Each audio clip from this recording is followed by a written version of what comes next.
আসসালামু আলাইকুম। কেমন আছেন সবাই? চলছে সুখ নিয়ে গবেষণা। আমরা কেন পৃথিবীতে সুখী না, আমরা কেন অসুখী, এই নিয়ে আমার নিজস্ব মতামত, আমার নিজস্ব গবেষণা, সেগুলো আপনাদের সামনে তুলে ধরার চেষ্টা করছি। তো চলুন শুরু করা যাক আজকে নতুন আরেকটি ভিডিও সুখ নিয়ে।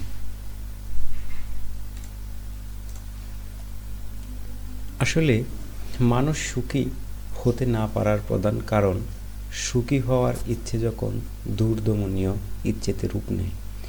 সুখী হওয়ার উন্মাদাকাঙ্ক্ষা, যে উন্মাদনা একটা সময় আগুনের লকলকে শিখার মতো জীবনের সৌন্দর্য পুড়িয়ে ছাই করে দেয়।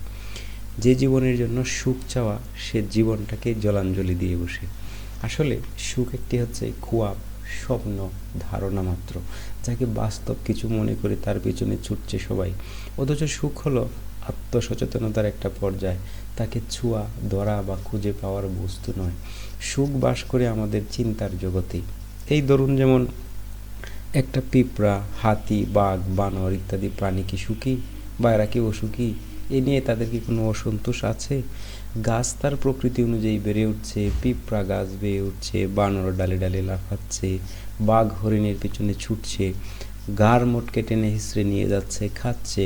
এসব তাদের সহজাত জীবনের প্রকৃতি, তাদের ডিএনএ কোডেড এসবই পরিচালিত হচ্ছে।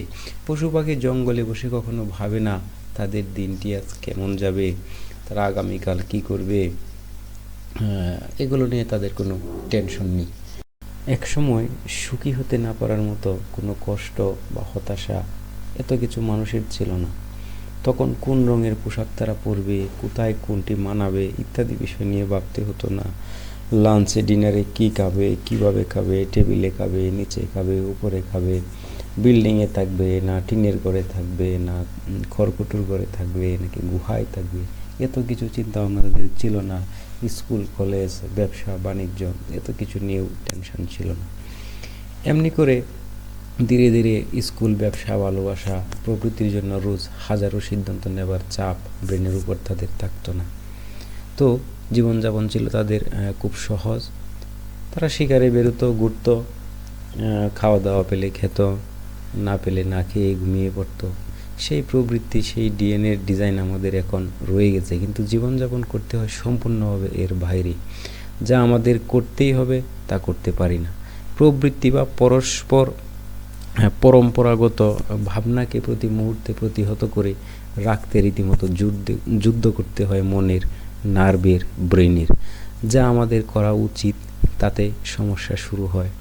এমনকি অন্তর্দৃষ্টি বা আত্মজ্ঞানের আকুলতাও অমান্য করতে হয়। এই নিজের প্রতি মুহূর্তে প্রস্তুত করে তুলতে হয় সভ্যতার নতুন ডিজাইনের জীবনের প্রতিটি পদক্ষেপে। রোজ হাজারো ইনফরমেশন নির্বাচন সম্পাদন করতে গিয়ে তুমুল ঝড়ের মোকাবিলা করতে হয় আমাদের মস্তিষ্কের। অতএব সত্যি হয়তোবা বর্ন টু বি আনহ্যাপি। আসলে সুখ ব্যাপারটা আপেক্ষিক, আমরা সকলেই জানি। এই জন্য একজন ব্যক্তি তার আপন জগৎটি এমন করে বদল করে নিতে পারে, চিন্তার আদল চেঞ্জ করে নিজস্ব সুখ সৃষ্টি করতে পারে। সুখ নিজের মধ্যে নিজেই তৈরি করে নিতে হয়, তার কোনো অস্তিত্ব কোথাও নেই। যে সুখ খুঁজে সে কখনো তা পায় না। আবার বলছি, সুখ ব্যক্তিগত ধারণা। এই জন্য সুখ বস্তুটার কোনো সার্বজনীন রূপ নেই, এর সংজ্ঞা এক একজনের কাছে এক এক রকম।